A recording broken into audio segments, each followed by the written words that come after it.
Show us your tips. Friday night preview time after last week's good showing. We've got to get the King of Canterbury back for one more. After tipping against a few winners, probably the only ones all weekend, to be honest. Johnny, welcome back. Quick run through what's happening tomorrow night. How are you, my friend?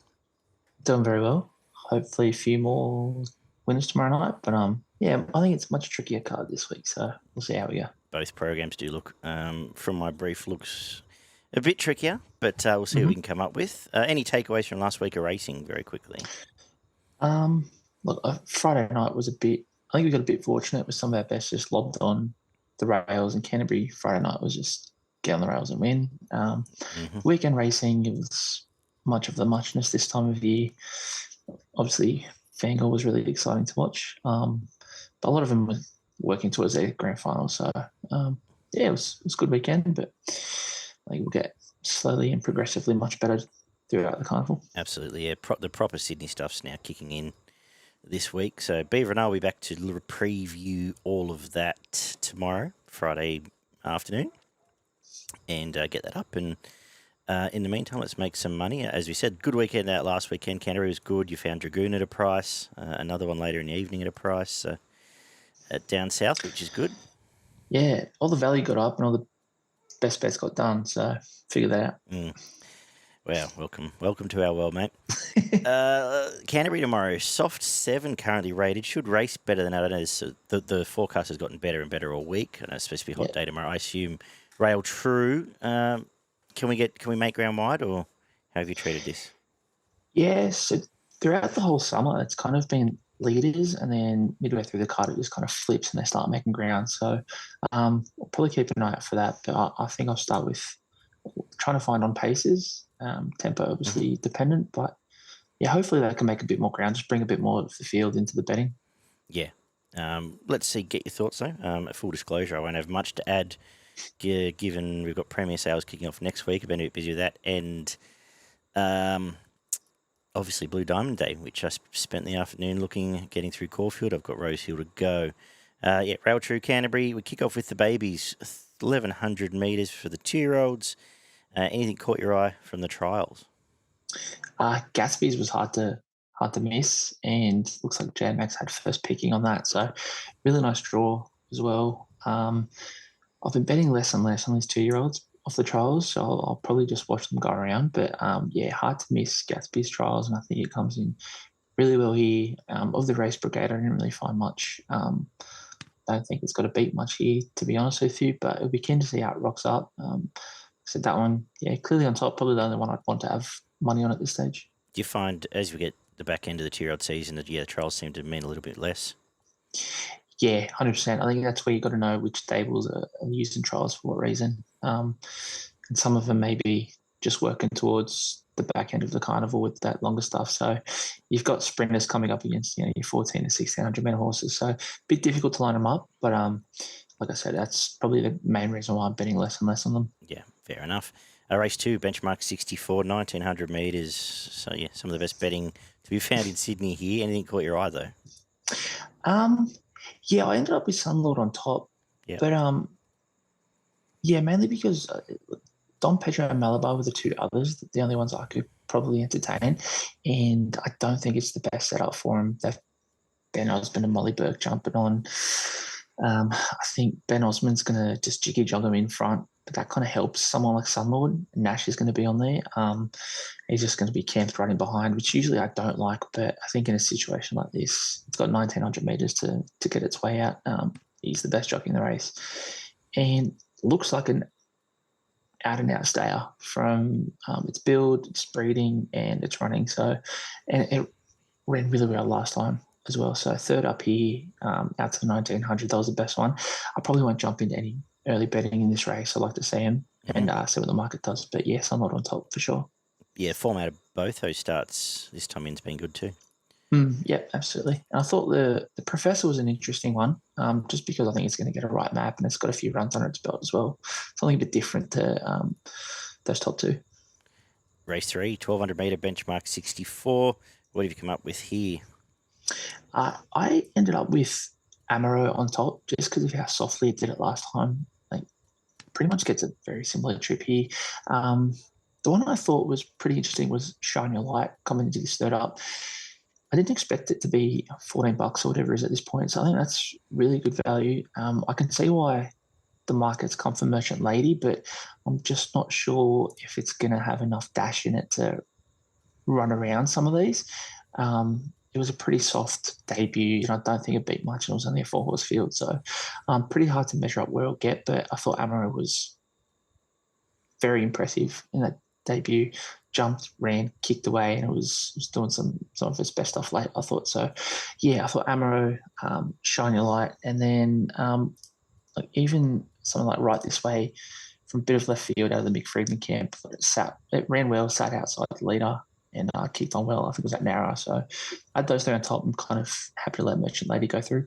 Cool. It tends to be the way I play most Snowden runners, to be honest. How's the stable going?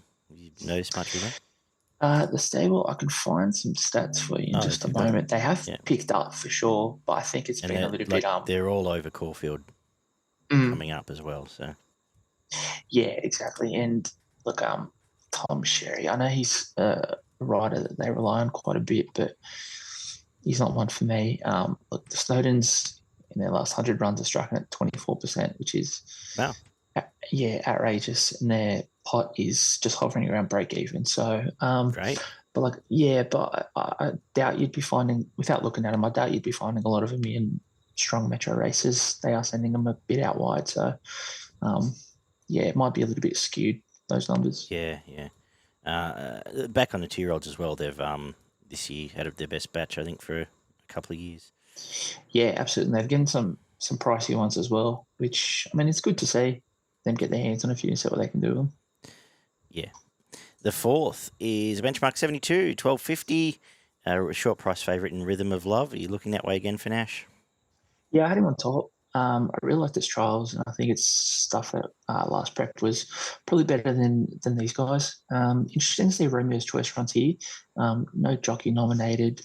It's double nommed. I'll just double check where it's at, because if that comes out, then I thought that was one of the key spread horses in this race, along with Commander Proof. But I think the way it's running, you can't really touch it.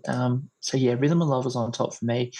I thought Seton Hall was really impressive last time, but I don't think you can rely on a pattern like that to win again here. And at Peter Ballerina, I was on it last start. I thought it would probably settle a bit forward, but it looks like they're just going to ride it with a sit. So I'm happy to let one go through, which means Rhythm of Love is the clear on top for me. Cool. Race 5, we've got a Benchmark 78 out to 1,900 metres. Who have you found here? I'll wait for this one because I think a lot of them are dual normed, and we'll see where they end up. But at this stage, hard to go past Morning Sun. I thought the only danger was Roma Avenue, but you look at its run last time at Canterbury, didn't really handle the deck, and he kept trying to like slingshot it around the bend, and then I think it was Edmund with Nash on board just said, if you're not going to have the rails, I'm just going to duck underneath. And the track was probably the only reason why I didn't win, probably the only reason why I went back at here. And Morning Sun's coming back from some very strong stuff on the weekends and running really well. Gets, I think, jet to Nash. So, jet to Nash, absolutely. Yeah. The 6 is a 1,200 metre Benchmark 72. Look, I didn't know what to do with Tycoon Jenny first up. I was glad I didn't. But did you take much out of that? Is this just the price because of the track? I think so. I was there at the track, and a few guys I was talking to, she was very towy, very warm, and they can run really well for Gabe. But when you see that and they run really well, you can take a lot of that into their second run. Yeah. There's not much pace here. I mean, Flying Shelley is going to try and go from out wide, but I think Tycoon Jenny just rolls forward and hits the rails, and I thought it ran really well considering how unsettled she was. I think she has the blinkers on here as well, which is another big tick. I think it's a really good setup for her. I think the price is probably getting sucked into a few of those things for sure. Yeah. But at the same time, it's a pretty low race when you look at it. Landman's been dual nodded and chooses here and has J-Mac. And Burr's had some complete picnics since the last couple. Correct, yeah. I mean, it sat outside Soldier of Rome and had every excuse to run better and just kind of collapsed late. So and I don't really like horses coming back in distance mid-prep. So, Tycoon Jenny on top, but it'll be interesting to see how she rocks up on the day. Earmuffs in the parade ring too, so obviously That's the taking one. that into account. Yeah, which is absolutely massive. I think that's a huge change considering how unsettled she was last time. The feature, Benchmark 78 Evening Star, 1,100 metres. Dipsy Doodle probably has a pace to lead this one up. Yeah, but it's going to have some competition. I think if it goes out breakneck like it did last time, it's just not going to give up. But with J-Mac, he's not that kind of jockey. He's just going to go, I want the lead. If he sees something else pushing in front, he's going to say, yeah, no worries, I'll just take the sit. Whereas you've got Shalailed, Gold Revolver, Tipsy Doodle itself, Lavero, Talmina, all of them are going to go forward and all of them are going to be pretty insistent on leading. So whether J-Mac just takes us in behind and they can kind of ride that pace and come around him, I'm not too sure. Very interesting race. I'm not sure if I'll have a bet, but I ended up with Lavero on top. It was just like we were saying with Tycoon Jenny. Again, it was really unsettled first up and came out and just blew them away. But Jay Collett, barrier 11, I'm not too sure. So we'll see on the day. But very wide open race for me. I thought one for your quaddie per Inaway is a big price. Outside the field, it just sets up for Nash to camp behind this pace on a talented horse. Yeah, absolutely. Yeah, if it plays into anyone, it's probably Nash streaming down the outside if they're making ground. Absolutely. The 8th is the Benchmark 72, 1550. Some talented horses here, or at least spruiked horses. Who have you come up with? At this stage, I've got Infinitive and Suasive. They're the two I'm looking at. Yeah, like the other race, I think it's going to be a lot of scratchings and with jaw knobs and whatnot. The one I really wanted to find was City of Lights, but Tim Clark is not the right jockey for this. I don't know what that booking's about, and he's jumped on for both trials. So I'm not sure if that kind of implies any intention, but I don't think so. And Joe Pride's not really one to push out his horses on trials, and Tim Clark was whacking away on it in both. So, yeah, I'm not too sure about that. And I think in Tim Clark's last 100 rides, he's only ridden 2 winners that aren't for Gay, and both of them were the most picnic front-running rides you'll ever see. So, which makes me get even more confidence with Infinitive and Suasive. And Suasive gets the blinkers on first time, who I thought was okay last start, but just kind of probably needed the blinkers. That was into that big headwind. Yeah, too. absolutely. It was it over-raced. That was a big effort, Suasive. Yeah, definitely. And just think about that. And I reckon any other day without that headwind, it wins by 3. So should it find a top $13 look pretty good as well for me. Yeah, absolutely. Beautiful. Who have you got a best in value? And even a cheeky quaddie if you've done that, but at least we'll get your best in value. Yeah, I think best at this stage is Tycoon Jenny, just for the right setup. And best value at this stage is Shine Your Light. I think the $13 around is ridiculous pricing for a race like that, for sure. Cool. Yeah. In terms of a quaddie, you won't know until tomorrow night when all the fields are in there. So I'll set that one out. All right. No, fair enough. Just quickly, we'll whip through Moonee Valley. You've got a few down there you want to touch on. The first comes up in race 1, which is the 3,000-metre race. Yeah, I just found it interesting with Galileus in here. They've been saying the further it runs, the better it'll get. But the first 2 runs were disappointing at short odds, and then last time it kind of showed what they were talking about.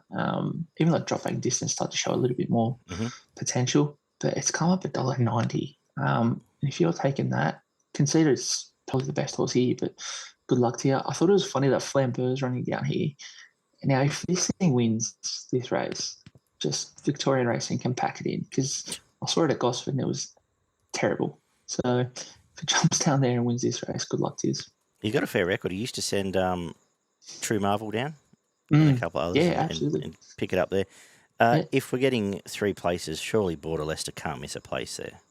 Yeah, that was another one I thought was, if I had a bet, that was probably the one where I was like, can't hurt to bet, which probably makes it an early bet to get your 3 divs and just stack up on the place there while you've got it. 9:55 race 2, benchmark 72. I think Philosopher can bounce back here. The only one that really caught my eye on the quick whip through. Have you got an opinion? Yeah, I thought Philosopher I think it's going to be, it might be just too good to run down. Foxicon, I thought, was probably the other danger in a race where there's quite some strong form lines for a race like this, but Philosopher gets every chance here. Just with the jockeys and the weights of the other horse, I just think might just have too much dash for him to run it down. And Brave Run, I know it was beaten, but carried 61 and just nabbed by a horse that's going all right at the moment, Mornington Glory. Mm-hmm. Yeah, absolutely. The third, a mile benchmark 70. Have you found one here? Yeah, I'm with the favourite, Fire Ventnor here. I thought to draw the figures that it's put up, it's a good bet. Probably my best bet on the card, even at evens. Progressive enough to win and go on with it as well. So I was really keen on Fire Ventnor here. Perfect. And you're going to skip ahead a couple. Race 5, 2040 benchmark 70. And you had one here? Yeah, I like my flex. Third up here out to the 2000. I think the main danger of Lording just might get way too far back. Yeah. Which makes me think move for Lex is probably the right play here. Whether you get a better price about Lording later on or just all the big data guys jump in for Lording because conceded it's, It's just always backed, isn't it? Exactly right, yeah. And I can see why. I just think its setups don't really make it a fun horse to back. So for that reason, I thought Move Flex was a really good race. It's SP from last race, which I thought was a stronger field than this. Yes. It ran around quite favourable in the market, so really well placed. I was pretty surprised at the discrepancy in these two. It's probably the one I'll go for. Yep, fair call. And your next bet on the card is in the next benchmark 78, 1200 metres. Not a bad 78. Who do you like? Yeah, I'm with Mistake here for the same reasons as a few of the others. I just think it's a really good setup. He was nearly beat as a good thing last start. Comes in here. There's a lot of depth, but I think this is probably the right horse for a race like this. And then I thought Bellinger was each-way value as well. It's run around in some pretty good races. So I think I saw that floating around at $8 earlier. So yeah, keen for those two. Brilliant. That's a quick whip through the valley. Have you had a look any other racing Friday or the weekend yet? Not as of yet, but I am keen to tuck into this weekend. Like you said, the Blue Diamond's going to be really interesting. Was it Lady of Camelot's gone down there? Yes. So that's going to be... And can't wait to see, obviously the one pick from the Gay Army, but it'll stack up. Part of me thinks it's just going to be a good luck running down. She's gone, this horse deserves something. It's probably not going to win a slipper. Let's just win a Blue Diamond kind of situation. Consider a lot of really nice horses here. But I think the Sydney form's got a little bit more depth. And Coleman, really nice horse, might have, egg on my face after, but I thought it was kind of more impressive on the eye than what it actually was. So, yeah, really interesting. But like I said a few times, the 2-year-old stocks this year are so much better than last year. Agree. And, so it's interesting that we actually have a really nice field for Blue Diamond. I'm keen to cover a couple at a price in that race, but I'll save that for the other show. I'm also keen to bet against King's Gambit in the Oakley Plate, so looking to see what we can find there. But I'm going to jump off this, get this show up, and get stuck into Rose Hill. What's the support meeting? Gosford is the provincial, but I'm guessing you haven't had a chance to look at that just yet. Yeah, I think there's too many horses that could be here, there, or everywhere. So I'll wait for the Saturday morning, see what we've got, and hopefully find a few winners there. But it'd be pointless to everyone watching this. Fair enough. Well, you can help me out, and Beaver and I'll be back Friday afternoon to get stuck into a great card from Rose Hill and some interesting racing from Caulfield, as we said. A couple of very strong Group 1s out of the 4 on the program. And we'll have you back as we get into the features of spring and maybe even have a Thursday night beer and do this live at some point. That's a plan. We'll see how we go. Thank you, Johnny. Good luck tomorrow. Enjoy the Wagyu, and we'll chat to everyone very shortly. Cheers.